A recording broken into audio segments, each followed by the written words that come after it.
않게 딱 좋은 나이에 결혼을 했는데요. 행복하고 사랑 넘치는 나날들을 생각하며 했던 결혼이 때로는 지옥 같을 때도 있었고, 때로는 전쟁터 같을 때도 있었어요. 근데 그건 누구나 다 그런 것 아니겠습니까? 하지만 솔직히 저는 개인적으로 남들보다 조금 더 힘든 생활이었다고 생각을 해요. 그건 바로 다 유별난 시어머니와 유별난 형님 때문이었습니다. 저희 남편은 천사 중에 천사였어요. 제가 시댁살이로 힘들어할 때마다 옆에서 힘이 되어주고 제 편이 되어서 같이 싸워주었으니까요. 그래서 지난 날을 돌아보면 아직까지도 남편에게는 참 고마움이 큰데요. 남편이 있었기 때문에 저는 지금까지 결혼 생활을 유지할 수 있었고, 그리고 지금은 나를 괴롭혔던 장본인들에게 제대로 참교육을 해주며 속 시원하고 평온한 결혼 생활을 할 수 있게 되었답니다. 지금부터는 제가 어떻게 이 지옥 같고 전쟁터 같았던 10월대에서 승리자로 살아남았는지 한번 이야기해 보려고 해요. 먼저 저와 남편은 소개팅을 통해 만났습니다. 서로의 지인이 겹쳤고 그 지인이 우리 둘의 성향을 잘 알고는 둘이서 쿵짝이 잘 맞을 것 같다고 소개를 시켜주더라고요. 그 당시 저도 외로웠고 남편도 연애 상대를 찾고 있었기에 저희 둘은 단번에 소개팅에 응했고 그 자리를 시작으로 이렇게 서로 부부의 영까지 이어지게 되었답니다. 남편은 연애 때나 결혼 때나 한결같은 사람이었어요. 한결같이 성실하고 한결같이 따뜻하고 또 한결같이 재밌는 사람이었죠. 저랑 남편은 둘이 있을 때가 제일 재미있었어요. 그래서 연애 때도 데이트만 하면 시간 가는 줄도 몰라 헤어질 때마다 아쉬웠는데 결혼하고 나서는 이 재미있는 시간을 24시간 함께 할 수 있다 보니 정말 행복하더라고요. 하지만 저의 이 행복한 생활을 와장창 깨버리는 게 바로 우리 시댁이었습니다. 그 중에서도 시어머니와 형님은 번갈아 가면서 저를 힘들게 했어요. 결혼 전에는 그나마 평범했습니다. 물론 시어머니가 저를 좀 탐탁지 않게 여기긴 했었죠. 왜냐하면 결혼 전 인사를 갔던 그때에 저는 약간의 수모를 겪어야 했거든요. 시어머니는 첫 만남에 저를 보자마자 다른 건 다 따져 안 묻고 딱 하나 물어봤어요. 직업이 뭔가? 네? 아, 저는 그냥 작은 중소기업 회사에서 격리를 맡아서 하고 있어요. 저는 갑작스럽게 들어오는 질문에 약간 당황을 했지만 내색하지 않고 대답을 바로 드렸어요. 근데 그때 들려오는 대답이 저의 마음을 약간 상하게 만들었죠. 에휴, 중소기업 격리면 뭐 돈 버는 것도 시원찮겠네. 우리 첫째가 장가를 잘 가서 둘째 며느리도 기대를 하고 있었는데 내 노년의 호강은 물 건너 간 듯 싶구나. 저는 첫 만남에서는 거의 들을 수 없는 말을 내뱉는 시모를 보며 제 두 귀를 의심했어요. 근데 금방 남편의 대답을 통해서 제가 잘못 들은 것이 아니라는 걸 알 수 있었죠. 엄마, 무슨 말씀을 그렇게 하세요? 우리 영지가 어때서요? 돈이야 지금 우리 둘이 버는 걸로도 충분히 행복하게 먹고 살 수 있을 정도만 벌면 되는 거지. 뭘 그렇게까지 말씀을 하세요? 형수가 돈 잘 벌어서 엄마 용돈 드리는 건 잘 알고 있는데 저희도 결혼하면 양가 부모님께 섭섭하지 않게 잘할 거예요. 제가 봤을 때는 형수보다도 우리 영지가 100배, 1000배 나으니까 그런 소리 마세요. 첫 만남부터 영지 멋쩍어지게 왜 그런 소리를 하세요? 아, 내가 뭐 못할 말 했니? 살아봐라. 결혼은 현실인 거야. 그리고 결혼이 뭐 니네 둘만 한다고 해서 그냥 끝나는 줄 알아? 결혼은 가족끼리 하는 거야, 가족끼리. 너랑 네 마누라랑 연이 닿는 게 아니라 나도 앞으로 네 마누라랑 연 닿고 살 부대끼며 살아야 하는 거라고. 너는 벌써부터 그렇게 네 마누라 편들면 아주 결혼하면 볼만 하겠다. 저는 오히려 당사자인 제가 나설 수도 없이 격해지는 둘의 대화가 더 커지기 전에 얼른 중재에 나섰습니다. 어머님, 아니에요. 저 격리 월급이 그렇게 많진 않아도 그래도 먹고 살 정도는 충분히 돼요. 또 앞으로 뵙게 될 형님이 얼마나 어머니께 잘하시는지 모르겠지만 저도 그만큼 잘할 거고요. 그러니까 걱정하지 마세요. 그리고 자기도 그만해. 어머님께 자꾸 그러면 어머님 속상하셔. 우리 걱정돼서 해주시는 말씀이니까 잘 새겨 듣자. 저는 여기에서 상황이 더 커질까 싶어 일단은 시어머니 편에서 이야기를 했어요. 그래야 금방 평화가 찾아오니까요. 제 중재에 시모도 기분이 풀렸는지 그냥 아무 소리 않고 가만히 계시더라고요. 첫 만남에서 이게 무슨 상황인가 싶어서 좀 어이가 없기도 했지만 그래도 일단은 잘 끝난 것 같아서 그대로 넘어가기로 했어요. 그렇게 결혼 허락을 받아내고 저희는 결혼을 하게 되었습니다. 결혼 전에 시모와의 약간 껄끄러운 상황이 있긴 했지만 저는 이를 결혼 생활을 통해서 만회해 보려고 했고 그리고 정말 최선을 다해서 해보려고 노력했어요. 근데 정말 제가 생각했던 것보다도 우리 시어머니는 상당히 나쁜 사람이었습니다. 진짜 사람이 베베 꼬여도 이렇게까지 베베 꼬일 수 있을까 싶을 정도로 너무한 사람이었죠. 결혼 후 첫 명절이었어요. 가족들과 다 같이 시댁에 모여 앉았고 저는 첫 번째로 함께 보내는 명절이었기에 잘 보이고 싶은 마음에 일찍 가서 시모가 음식하는 것을 돕고 제가 할 수 있는 요리도 하면서 대접을 해드리려고 했었어요. 그래서 장도 잔뜩 봐서 사갔는데 저와 남편이 두 손 가득 명절 선물과 장본 물건들을 들고 들어가는데 딱 이렇게 말씀하시더라고요.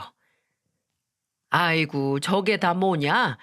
지금 저거 다 음식하겠다고 싹 짊어지고 온 거야? 아이고야, 아주 그냥 일거리 못 얹어줘서 난리구나, 난리야. 제가 장 본 것을 보자마자 일감 던져준다며 핀잔을 주는 시모가 당황스러우면서도 서운해서 제가 이렇게 이야기를 했네요. 어머님, 이거 일감 드리려고 사온 게 아니라 제가 맛있는 거 해드리고 싶어서 사온 거예요. 저 시집 오고 첫 명절이라 어머님, 아버님 맛있는 거 먹여드리고 싶어서 준비해온 거니까 어머님 일하실 필요 없으세요. 제가 해서 드릴게요. 아서라, 내 주방에서 뭔 난리를 피워놓으려고. 난 내 주방 누가 건드리고 난장판 만들어 놓는 꼴 못 본다. 게다가 너는 첫 명절 보내러 왔으면 평범하게 와서 조용하게 있다 갈 것이지. 뭘 그렇게까지 소란을 떤다고 난리야, 난리는. 다 필요 없으니까 그냥 그건 니네 집에나 가지고 가서 밥해 먹어라. 우리는 여기에서 해 먹을 거 내가 다 장봐놨으니. 정말 다다다다 쉬지도 않고 독한 말을 내뿜는 시모의 이야기를 들으며 저는 마음이 크게 상해버렸어요. 그리고 정말 수치스럽고 민망하고 서운하고 화도 나는 감정들이 복합적으로 올라왔어요. 그래서 여기에서는 제가 마냥 그냥 듣고만 있으면 앞으로도 계속해서 내 시월드 생활이 지옥이겠구나 싶어서 바로 말씀을 드렸죠. 어머님, 어머님 주방 불편하시다고 하면 건드리진 않을게요. 근데 저 조금 서운하네요. 저도 나름 어머님이랑 아버님께 잘 보이고 싶고 잘 하고 싶어서 이렇게 준비해 온 건데 칭찬까지는 안 바래도 그렇게까지 핀잔 드릴 줄은 몰랐는데 솔직히 많이 서운해요. 앞으로는 이런 쓸데없는 짓은 더는 안 하겠습니다. 대신 제가 하는 행동들에 대해 곱깝게 보지 마시고 예쁘게 좀 봐주세요. 시어머니는 저의 솔직하고 당돌한 답변에 당황을 하신 듯 했어요. 그러면서도 기가 찼는지 저한테 또 이렇게 말씀을 하시더라고요. 어머 어머, 얘 당돌한 것 좀 보게. 얘 핀잔을 주든 말든 그건 내 마음이다. 네가 뭔데 나한테 이래라 저래라야. 저런 거 가지고 올 시간 있음 그냥 쓸데없는 데 낭비하지 말고 돈으로 줘라, 돈으로. 나는 그게 훨씬 나으니까. 앞으로 네 정성은 돈으로 보이라고. 알았냐? 대놓고 돈으로 가지고 오라는 시모를 보면서 저도 정말 놀랐네요. 어떻게 사람이 이렇게까지 메마를 수가 있을까 싶어서 진짜 앞으로의 결혼 생활이 까마득하게 느껴졌습니다. 근데 그래도 그때 다행히 누군가가 나서줘서 제 마음이 좀 풀릴 수 있었네요. 그 사람은 다름 아닌 저의 시아버지였습니다. 저희 시부는 정말 좋은 사람이었어요. 결혼을 준비하는 동안에도 부족한 것은 없는지 남편에게 물어보며 금전적으로 도움을 많이 주시려고 했고, 시모가 한 번씩 말을 좀 차갑게 내뱉으면 저를 보면서 다독여 주실 때도 종종 있었고요. 근데 결혼 첫날부터 강도 높은 시모의 시집살이를 당하면서 정말 집에 가고 싶어졌는데 우리 시부 때문에 참을 수가 있었어요. 아, 당신 그만 못해? 내가 보기엔 우리 며느리가 기특하기만 하구만. 아, 요즘 세상에 이런 젊은 애가 어딨어? 다 배달시켜서 사 먹고 밖에서 사다 주기 바쁘지. 나는 그 이 마음이 가상하고 예쁘기만 하구만. 당신은 꼭 그렇게 초를 쳐야겠어? 나는 오늘 당신 말고 우리 며느리가 해준 음식 먹을라니까 그런 줄 알아. 아가, 이 집은 내 명의로 되어 있다. 이 집 권한은 다 나한테 있어. 그러니까 네가 하고 싶은 대로 다 해라. 주방도 마음껏 쓰고. 오늘 어디 우리 며느리 음식 좀 맛보자. 이 시애비 횡재했구나. 횡재했어.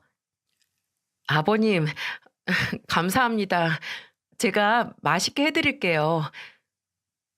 평소 남편에게 들어온 시부는 따뜻하면서도 때로는 강인하고 무서운 분이셨기에 시모가 꼼짝 못하고 사신다고 했었어요. 그때는 기가 센 시모를 어떻게 누르고 산다는 건지 와닿지가 않았는데 이제 보니까 알겠더라고요. 진짜 시모는 시부의 말에 아무런 저항도 없이 그저 저를 째려만 볼 뿐 아무 말도 못하고 있었습니다.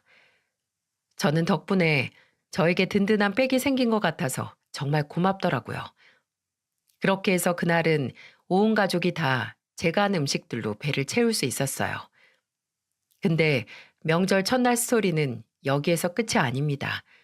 더 있어요. 제가 그렇게 밥을 한창 하고 있던 사이에 또 하나의 인물이 등장하게 되는데 그것은 바로 저희 시숙의 아내이자 저에게는 형님이라는 작자였죠. 이 사람은 시모와 쿵짝이 잘 맞는 사람인지라 저랑도 부딪힐 수밖에 없었어요. 역시나 제가 한창 음식을 하고 있을 때 시댁에 도착을 했더라고요. 근데 솔직히 말해서 저는 가족끼리 모이자고 약속한 시간보다 일찍 도착을 했고 시숙네는 한참 늦게 왔는데도 별소리 없이 그냥 받아주는 거예요. 저는 그걸 보면서도 내가 그랬으면 단번에 난리가 났을 텐데 아무 소리 안 하고 그냥 맞아주시는 시어머니에게 조금은 서운한 감정이 들었지만 그것도 그냥 넘어갔습니다. 그냥 제가 하던 요리에 집중해서 시부에게나 잘 대접해드리자 싶어서 요리를 해나갔어요. 근데 그때 한창 제가 요리하고 있는 걸 본 형님이 주방으로 들어와서 이러는 거예요. 어머, 동서, 지금 요리하는 거야? 아니, 요즘 같은 세상에 이게 무슨 일이야? 밖에 맛있는 게 얼마나 많은데. 안 그래도 내가 우리 어머님 좋아하는 소고기 사와서 지금 밖에서 잔뜩 신나셨는데 어쩌나? 그것부터 좀 먹어야겠는데? 네? 시아버님이 저 요리하는 거 좋다고 하셨는데요. 소고기야 옆에서 몇 점 구워서 같이 먹어도 되는 거잖아요. 형님도 형님 거 차리세요, 그럼. 저는 저대로 할 테니까. 하여간에 우리 집 식구 되기 전부터 알아봤지만 참 정의한가? 동선 어쩜 그렇게 사람이 얄미워? 한마디도 지는 법이 없어. 사람이 좀 사근사근한 맛이 있어야지 원. 혹시 사회생활도 그렇게 해? 아니요. 저 아무한테나 아니래요. 딱 형님한테만 그러는 거예요.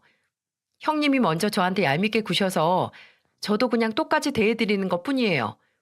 제가 또 그렇다고 막 착한 성격도 아니라 누가 건들면 건드는 대로 가만히 있는 사람은 아니거든요. 그리고 형님, 저 사회생활 잘해요. 누구처럼 괜히 트집 잡아서 아랫사람 갈구는 짓 따위도 안 하고요. 어머, 뭐야? 동서, 지금 그거 놔두고 하는 소리야? 어머, 찔리세요? 형님이라고 저 말한 적도 없는데 본인 두고 하는 소리냐 묻는 거 보니까 찔리시나 보네요. 알아서 생각하세요. 그리고요, 저 지금 식사 준비하느라 정신 없으니까 말 좀 그만 시키세요. 고기만 딸랑 구우실 거면 거실에서 불판이나 깔고 기다리시던가요. 저는 얄밉게 얘기하는 형님에게 똑같은 말투로 말해 주었어요. 형님은 결혼 전부터 이유도 없이 저를 하찮게 여기고 얄밉게 대했기 때문에 결혼 후에도 이 사이가 좋을 리가 없었습니다. 그래서 저도 형님이 저를 대하듯 똑같이 대하고 있었죠. 저의 당돌한 말에 형님은 바짝 열이 받은 듯 했지만 밖에 있는 시부모님 때문에 더 소란은 못 피우고 휙 돌아서 나가버리더라고요. 애들 땅콩 때리듯 한방 꿀밤 한 대 날려주면 좋겠다 생각이 들 정도로 뒷모습이 얄미웠는데 그날 식사를 하면서 아주 통쾌한 일이 있었답니다. 열심히 식사를 차린 뒤에 거실에 큰 상을 놓고 밥과 국, 반찬들을 세팅하고 있는 걸 우리 남편이 도와주고 있었어요. 근데 우리 남편이 평소에 좀 잘 덜렁거리는 성품이 있는데 그날 그게 제대로 발휘가 된 일이었죠. 남편은 저를 도와주겠다며 왔다 갔다 하면서 음식들을 나르고 있었어요. 근데 형님은 끝까지 본인 고기만 세팅하고는 일절 움직이질 않더라고요. 그것도 참 얄밉긴 했지만 그냥 무시하고 밥 세팅을 하고 있는데 글쎄 주방에서 밥을 푸고 있는 사이에 거실에서 비명소리가 들리는 거예요. 그래서 무슨 일인가 싶어서 나갔다가 저는 속으로 아주 배꼽을 잡고 웃을 수밖에 없었답니다. 바로 형님이 온갖 나무를 다 뒤집어 쓴 채로 울상을 짓고 있는 모습을 봤기 때문이었어요. 사건의 전말은 이러했어요. 형님은 음식도 나르면서 거실 한가운데 떡하니 자리를 잡고는 주방을 왔다 갔다 하는 걸 불편하게 만들었는데 남편이 반찬을 나르다 모르고 형님 몸통에 발이 걸려 살짝 헛디딘 거예요. 그리고 그때 중심을 잡느라 손에 든 반찬 쟁반을 신경 못 쓴 바람에 그 모든 걸 형님에게 다 쏟아버린 거였죠. 그 모습을 보니 너무 웃기고 통쾌했는데 그 자리에서 웃지는 못했었네요. 근데 그 실수를 해준 남편에게 그 당시에는 얼마나 고마웠는지 모른답니다. 솔직히 말해서 그 상황이 통쾌하면 안 되는 건 맞지만 결혼 전부터 자꾸 절 약올리고 그날도 괜히 와서 시비 걸어서 제 기분을 상하게 하는 형님이 미웠는데 이렇게 간접 복수를 할 수 있게 된 거라 저는 통쾌했네요. 그 뒤로 형님은 울상을 하면서 들어가 씻고는 저희 어머님의 몸빼바지와 촌스러운 티를 입고 있는데 그 모습이 어찌나 재미있었는지 몰라요. 그렇게 저에게는 한 곱이었던 명절이 지났습니다. 그런데 그 이후로도 저에게는 참 시댁으로 인한 비참하고 화나는 일들이 계속해서 있었어요. 한 번은 저도 신랑도 밖에서 일을 하고 있는데 갑자기 시어머니에게 전화가 왔었습니다. 네, 어머니 무슨 일이세요? 어, 내가 니네 집 준다고 반찬 잔뜩 만들어서 지금 집 앞에 가지고 왔다. 집 비밀번호 좀 알려다오. 가져다 드려놓게. 네? 아니, 말씀도 없이 갑자기 웬 반찬을 해오셨어요? 저랑 신랑 있을 때 오시지. 아니면 저희가 가지러 가도 되는데요, 어머님. 아, 그냥 시간이 나서 얼른 만들어 온 거야. 다리 아파 죽겠다. 빨리 비밀번호나 알려줘. 시어머니의 성화에 저는 어쩔 수 없이 집 비밀번호를 알려드렸어요. 퇴근 후에 집으로 가니 시어머니는 여전히 집에 계신 상황이었고 저는 얼른 남편과 함께 시어머니를 집으로 모셔다 드리려고 했습니다. 하지만 저희 시모는 집에 갈 생각이 없었는지 제 얼굴을 보자마자 폭풍 잔소리를 시작하시더라고요. 예, 너는 집안 꼬라지가 이게 뭐냐? 도대체 살림한다고 하는 애가 이렇게 손이 야무지지 못해서 어째? 나는 우리 아들 이런 환경에서 키워본 적이 없어. 얼마나 깨끗하게 살림해놓고 애들을 키웠는지 아니? 냉장고도 아주 그냥 가관이더라, 가관.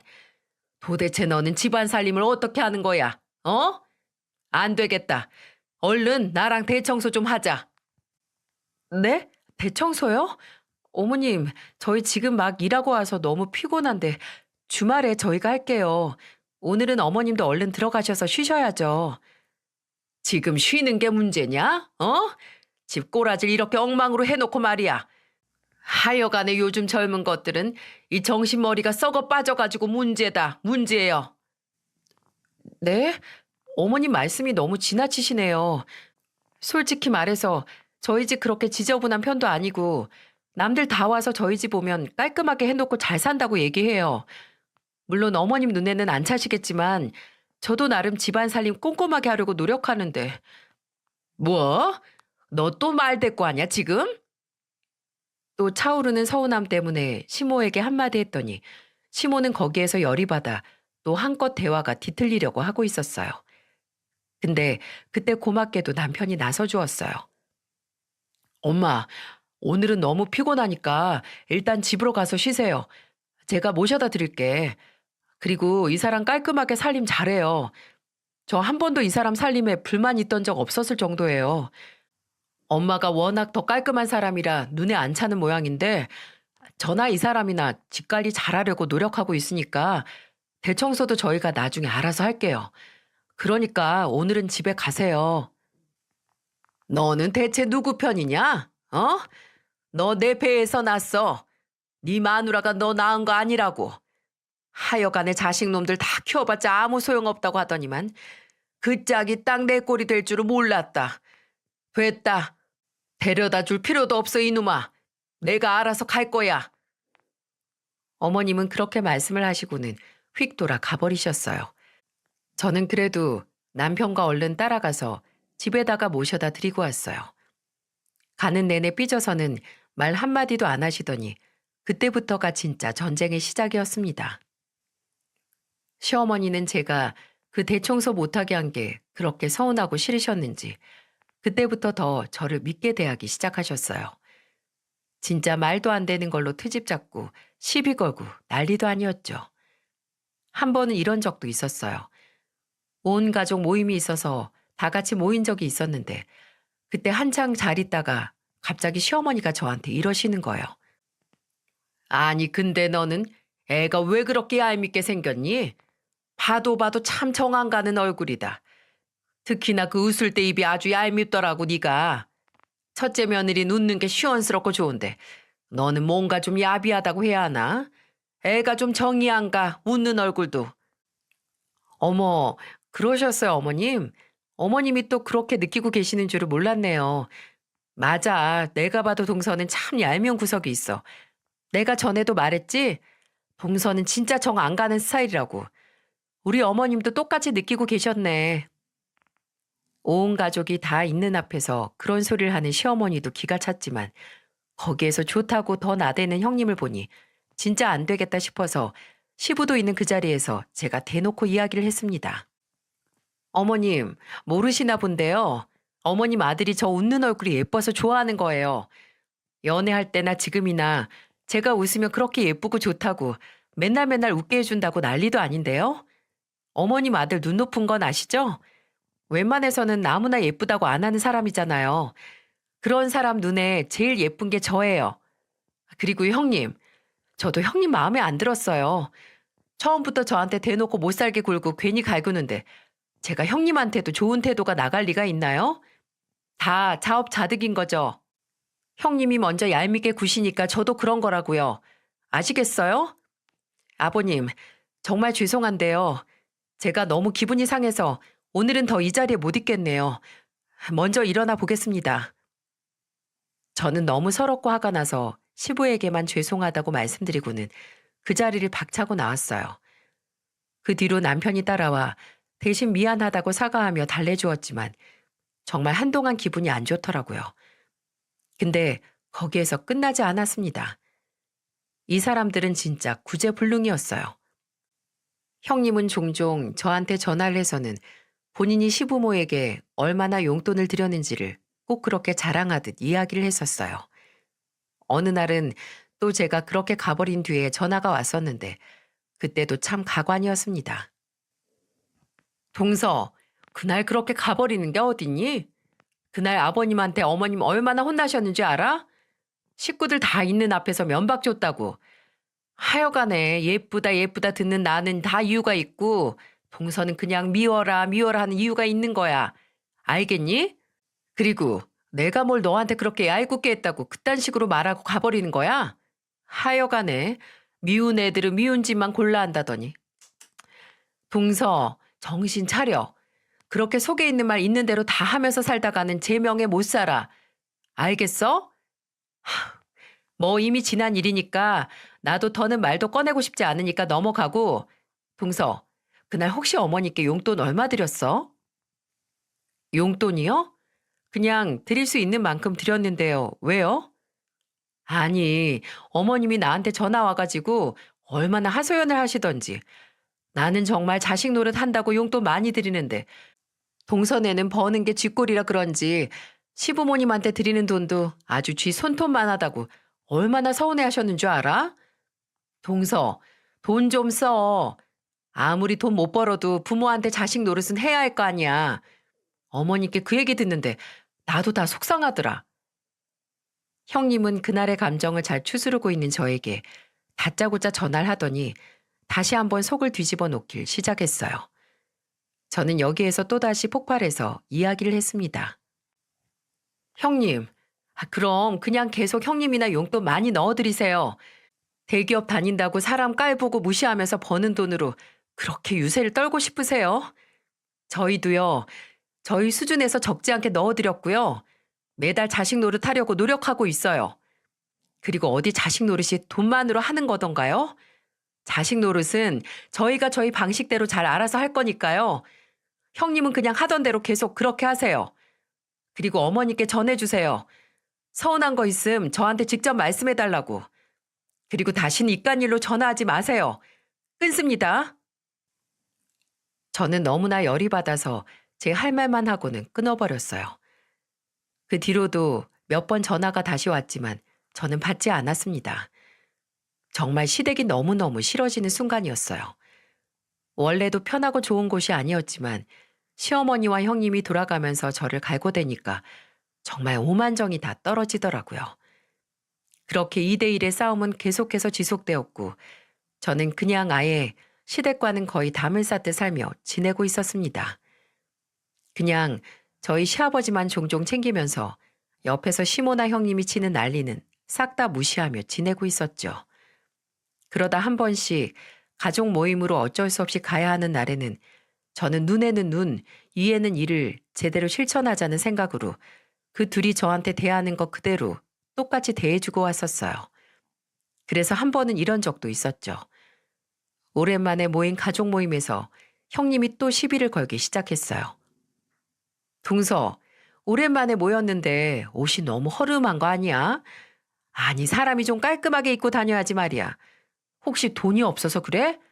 내가 용돈 좀 줘? 아니면 내 옷 좀 줄까? 됐어요. 제가 형님 옷을 왜 입어요? 괜찮습니다. 아유, 괜한 자존심은. 그래, 동서가 알아서 해. 다짜고짜 제 옷을 걸고 넘어지는 형님한테 됐다고 얘기하고는 넘어갔었네요. 근데 제가 또 눈에는 눈, 이에는 이를 제대로 실천하고 있다고 했었잖아요. 겉으로는 그냥 됐다고 하고 무심코 넘어간 듯 보였지만 저는 속으로 어떻게 하면 형님을 열받게 할 수 있을까 싶어 기회를 노리고 있었답니다. 그러다가 딱 하나 눈에 띄는 게 있더라고요. 그래서 바로 복수에 나섰죠. 어머 형님, 그거 혹시 설마 진짜 명품이에요? 아니, 저는 처음에 봤을 때 그냥 시장에서 파는 2만 원짜리 가방인 줄 알았는데 자세히 보니 명품 로고가 있네요. 아니면 이거 그냥 이 로고만 있는 짝퉁인 건가? 명품 브랜드에서 이렇게 허술하게 가방을 만들었을 리도 없고 되게 없어 보이네요, 형님. 뭐야? 동서, 아니 이게 얼마짜린데 지금 그렇게 얘기를 해? 얼마짜린데요? 설마 진짜 명품이에요? 어머나 세상에. 형님, 설마 속아서 산 건 아니죠? 진짜 딱 2만 원짜리처럼 보이는데? 진짜 옛말에 명품을 둘러도 싼티 팍팍 나는 사람이 있다는데 딱 그 짝이 형님이었네요. 형님 좀 분발하세요. 전 어디 가서 보세 옷을 입어도 비싼 옷처럼 보인다고 늘 그런 소리 듣는 사람이거든요. 나 진짜 처음 보네. 아니 명품이 저리 볼품없어 보이는 사람은. 형님을 약 팍팍 올리며 하는 말에 형님은 한껏 또 열이 받아서 저한테 막 화를 내는데 그때 저의 편이 딱 나서 주었답니다.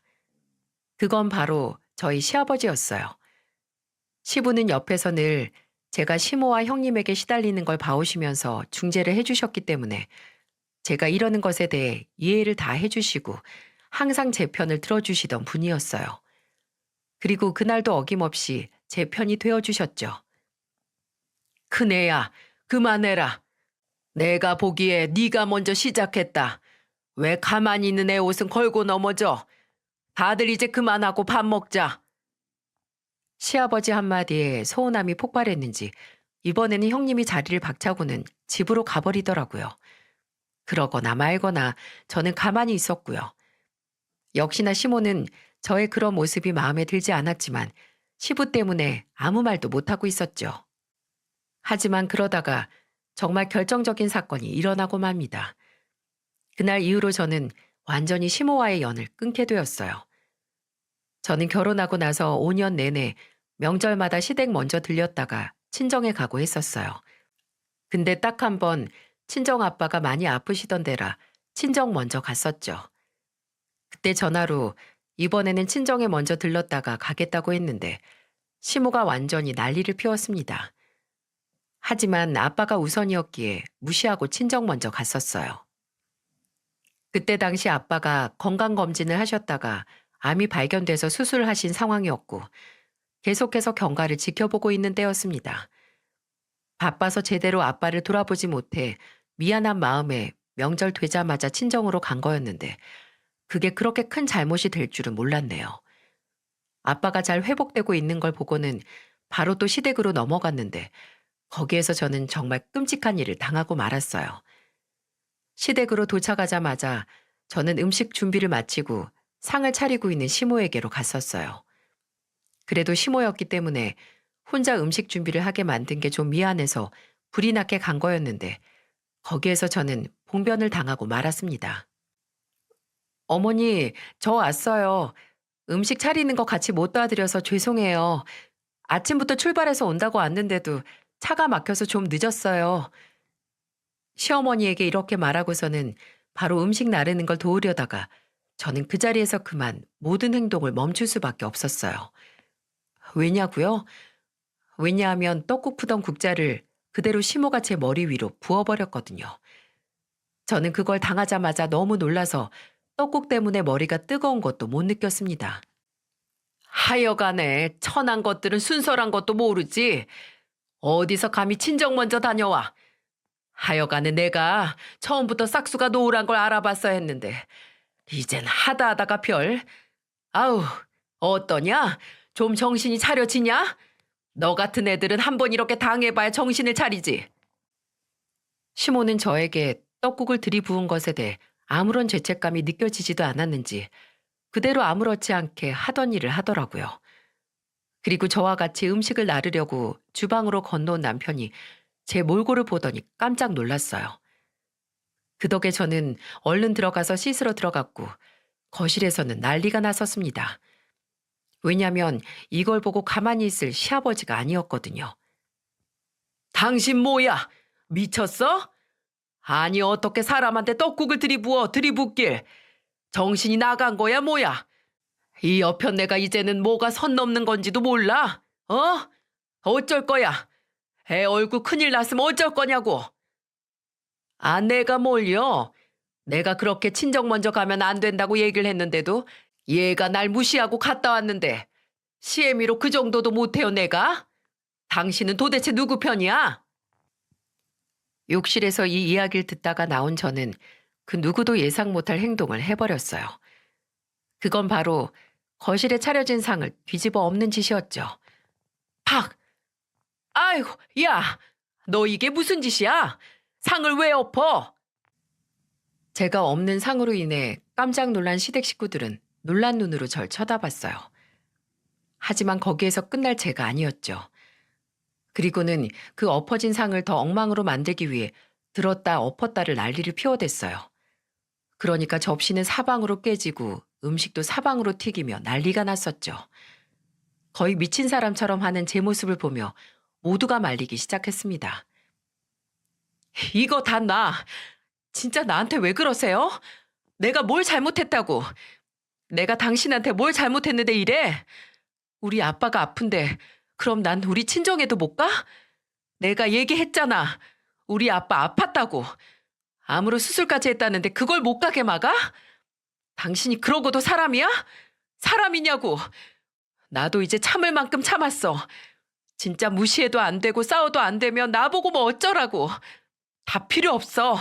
나도 이제 막 나갈 거야. 제가 거의 울부짖으며 이야기를 했을 때 그제서야 사태의 심각성을 알았는지 시모가 저를 말리기 시작했습니다. 왜냐하면 그동안은 그냥 조용히 따지는 애로만 알았는데 이제는 완전히 미쳐서 상을 엎는 꼴이 보통 수준이 아니었거든요.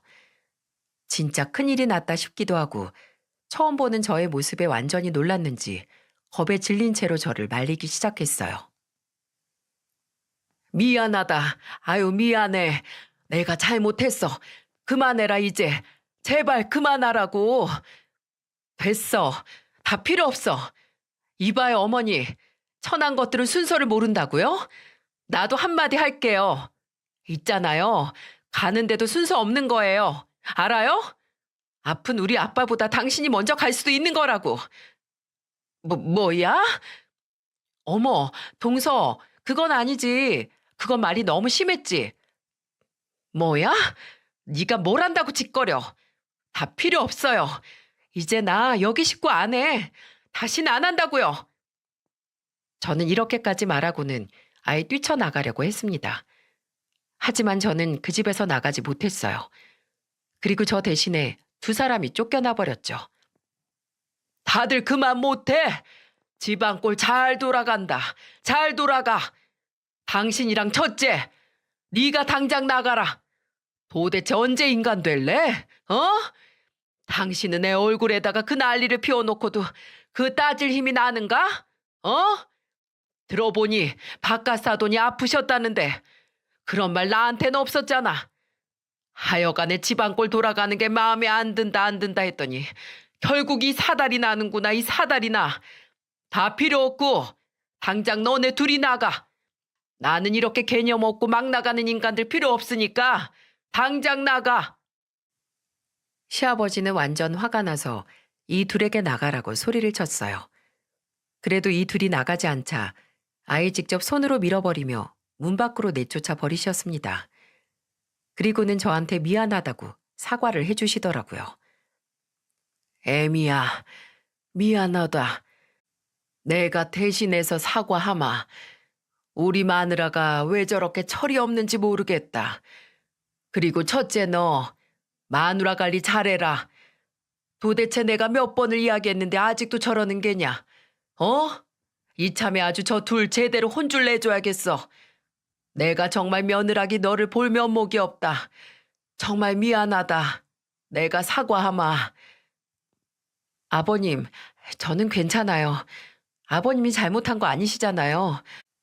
저 근데 정말 저 두 사람 때문에 더는 이 집안 식구하는 게 힘들 것 같아요. 앞으로는 더 찾아뵙는 건 어려울 것 같습니다. 저의 이야기에 아버님은 그걸 말릴 수 없다는 생각을 하셨던 것 같아요. 차마 저를 말리지도 못한 채로 그렇게 시간이 지나고 있는데 밖에서는 난리가 났습니다. 문을 쾅쾅거리며 제발 문 열어달라고 성화였어요. 하지만 끝내 열어주지 않다가 한 3시간 정도 이후에야 아버님이 문을 열어주시면서 딱 한마디 하셨습니다. 당장 가서 둘째한테 사과하고 와. 안 그럼 여기 발도 못 붙일 줄 알아. 시아버지의 성화에 이 둘은 저에게 쭈뼛쭈뼛 오더니 사과를 했습니다. 미안하다, 아가. 내가 생각이 짧았어. 내가 너무 위험한 짓을 했는데 그걸 몰랐어. 그리고 그동안 상처 줬던 것도 미안하고. 그래, 동서. 미안해. 나도 잘못했어. 이 둘은 저에게 사과를 했지만 저는 받아줄 마음이 없었습니다. 그래서 또 이렇게 이야기를 했어요. 네, 미안할 짓 하신 거 제발 좀 아셨으면 좋겠네요. 그리고 저는 더 이상은 두 분과 더 연을 못 이어갈 것 같아요. 다시는 저한테 연락도 하지 마세요. 찾지도 마시고 그냥 아예 이 세상에 없는 사람으로 생각하고 살아주세요. 저한테 시댁은 아버님 딱 한 분이에요. 안 그럼 저 이 사람이랑 이혼까지 생각하고 있으니까 어디 당신 잘난 아들 이혼하는 꼴 보고 싶으시면 저 찾아오세요. 저는 그렇게 이야기를 하고는 그 집에서 나와버렸어요. 그리고는 그 뒤로 그 두 사람과는 일절 연락도 하지 않았습니다. 오직 시아버님하고만 연락을 하며 지냈고 명절에도 찾아가지 않았죠. 형님은 그대로 저한테 연락을 끊었고 시어머니는 종종 남편이나 시아버지를 통해 저에게 연락을 시도하는 듯 했지만 저는 아예 받아주지 않았습니다. 정말로 아예 인연을 끝내버리고 싶었거든요. 그러다가 우리 집안에 한 가지 또 일이 터지게 되었는데 그것은 바로 시아버지가 돌아가신 사건이었어요. 원래 고혈압이 있으셨는데 심장마비로 갑작스럽게 시아버지가 돌아가시게 되면서 장례를 치렀고 저는 그때도 싹 다 무시한 채로 시아버지 장례만 치르고 왔습니다. 아가, 아직도 나한테 많이 화났니? 네, 화났습니다. 말 걸지 말아주세요. 미안하다. 미안해. 내가 잘못했어. 이제 네 시아버지도 없는 마당에 내가 이렇게 의지할 거라곤 자식들이 너네밖에 없는데 내가 잘못했다. 아니요. 제 마음 그렇게 쉽게 풀리지 않아요, 어머님. 큰 결심하고 인연 끊을 생각한 겁니다. 그러니까 더는 저 찾지 말아주세요. 그냥 어머님 아들하고만 연락하고 지내세요.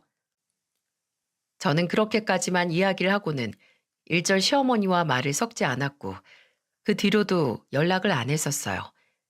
그렇게 저는 시아버지가 돌아가시고 나서는 완전히 시댁과는 담을 쌓고 지냈고 그렇게 1년이 지났습니다. 시댁은 아예 잊고 지내고 있는데 어느 날 갑자기 시어머니가 저한테 찾아왔더라고요. 집 앞에 와 있길래 저는 말도 없이 찾아온 것에 또 화가 나서 이야기를 했어요. 여기가 어디라고 찾아오세요. 제가 보고 싶지 않다고 했잖아요. 예, 미안하다, 미안해. 내가 잘못했어. 난이 형님이랑도 이제 영 끊겼다. 내가 정말 잘못 살았었어. 미안하다. 정말 미안해. 내가 앞으로 너네한테 정말로 잘할게. 그러니까 나 좀 받아주면 안 되겠니? 나 좀 제발 용서해주면 안 되겠어? 죄송합니다. 어려울 것 같아요. 다시는 어머니 보고 싶지 않으니까 제발 이 집에서 돌아가 주세요. 안 그럼 저 이젠 이사 가는 수밖에 없어요. 내가 너한테 뭘 그렇게 잘못했다고 이렇게까지 하는 거야. 너네 정말 너무하다. 너무해. 늙은 내가 이렇게까지 사정사정 하는데 꼭 그렇게까지 해야겠니? 어? 네 시아버지도 없는 마당에 이제 나 혼자 외로워서 어떻게 살라고. 어머님, 그러니까 있을 때 잘하셨어야죠. 저도 형님도 시아버지도 있을 때 잘하셨으면 이런 꼴 안 당하셨을 거예요. 저 더는 기운 빼고 싶지 않습니다. 그만 돌아가 주세요. 저의 단호한 말에 시어머니는 엉엉 울면서 돌아서 가버리셨어요. 그리고 그날 시어머니는 집으로 돌아가는 길에 저희 남편과 통화를 한 듯 했고 남편에게 모든 상황을 다 설명한 듯 싶더라고요. 시모와 형님이 연을 끊은 이유는 이러했습니다. 아버님이 돌아가시고 나서 경제 활동을 할 수 있는 사람이 사라지니까 시어머니는 형님에게 의지를 하기 시작했고 하나부터 열까지 다 형님 돈으로 해결하려는 걸 보면서 형님이 더는 돈을 못 대준다고 했다가 큰 싸움이 일어난 듯 했어요. 근데 거기에서도 자식으로서 부모 책임지는 건 당연한 거 아니냐고 또 시모가 따졌다는데 그때 형님이 이제 그럼 자기도 부모 연 끊겠다고 알아서 사시라고 하고는 연락을 끊어버렸다고 하더라고요. 그 이야기를 들으면서 참 둘 다 알 수가 없는 사람들이다 싶었어요. 시모는 자업자득으로 본인 스스로 인생을 그렇게 망하게 만든 거였고 형님은 자신의 돈이 한없이 나가는 것이 아까우니까 시모를 그렇게 내쳐버린 거였죠. 저는 그 둘에게 모두 다 문제가 있다고 생각을 합니다. 남편은 그래도 본인이 자식 노릇이라도 해야 한다며 돈을 얼마씩 해서 한 달에 용돈식으로 시모에게 넣어드리기로 했고 그 나머지도 시숙 쪽에서 해결을 하기로 된 듯 싶었어요. 저는 그 부분에 대해서는 남편이 본인 엄마에게 하는 것이기 때문에 말리지 않았고 그리고 그것도 또 자식돌이 하는 일이기에 그건 그렇게 하라고 했네요. 대신 저는 아예 신경 안 쓰고 있어요. 이 모든 것은 다 남편이 전담해서 하고 있죠. 근데 그렇게 또 하나의 사건이 일단락된 듯 싶었는데 이번에는 또 시숙 내에서 문제가 터진 듯 싶었어요. 형님이 그동안에 그렇게 돈을 잘 펑펑 쓰다가 어느 날부턴가 집에 있던 명품 가방이랑 명품 옷들을 다 팔기 시작했다고 하더군요. 그게 수상해서 시숙이 물어봤더니 절대로 말 안 하다가 결국에는 어떤 사람에게 투자 사기를 당한 걸 알게 되었고 형님 이름으로 떨어진 빚이 어마어마했는데 그걸 시숙 몰래 해결하려다가 딱 발목 잡힌 격이었죠. 그것 때문에 또 시숙 쪽은 이혼을 한 해 만에 난리가 난 상황인 듯 싶었어요. 이 사람들은 저랑 계속해서 인연을 이어갔으면 저는 솔직히 얼마라도 도와줬을 거예요. 하지만 그렇게 저를 못살게 굴고 저한테 잘못을 저지른 만큼 저는 이번에도 다 무시를 했습니다. 남편도 그런 저의 결정에 존중해주고 있어요. 저는 그저 앞으로는 제발 평범하게 사는 것이 목표입니다. 근데 이 시댁 식구들과 엮이게 되면 평범하게 사는 건 어려울 것 같아서 앞으로도 계속해서 연을 끊고 지낼 생각입니다. 글쎄요, 나중에 혹시 더 나이가 들면 저의 선택을 후회할 수도 있겠죠.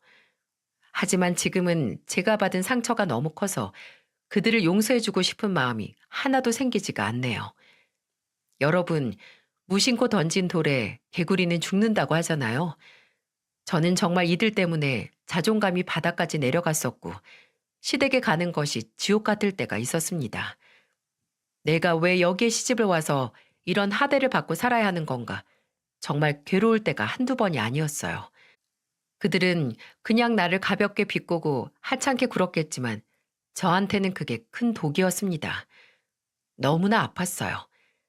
그래서 앞으로도 이미 온몸에 퍼져버린 독이 저에게 생채기를 낸 돌이 다 아물어지기까지는 시간이 좀 많이 걸릴 것 같습니다. 여러분, 앞으로 이미 받아버린 상처가 잘 아물어지도록 저를 응원해 주세요. 그리고 저는 앞으로 저도 무의식 중에 남에게 상처를 주진 않았나 살피며 살아갈 건데 여러분도 다 같이 우리 주변에 있는 사람들을 그저 사랑하고 아끼며 잘 살아갔으면 좋겠습니다. 우리 모두 주변 사람들에게 힘이 되는 사람들이 되기를 같이 으쌰으쌰하며 앞으로의 저의 삶도 응원을 해주세요. 긴 사연 들어주셔서 정말 감사합니다.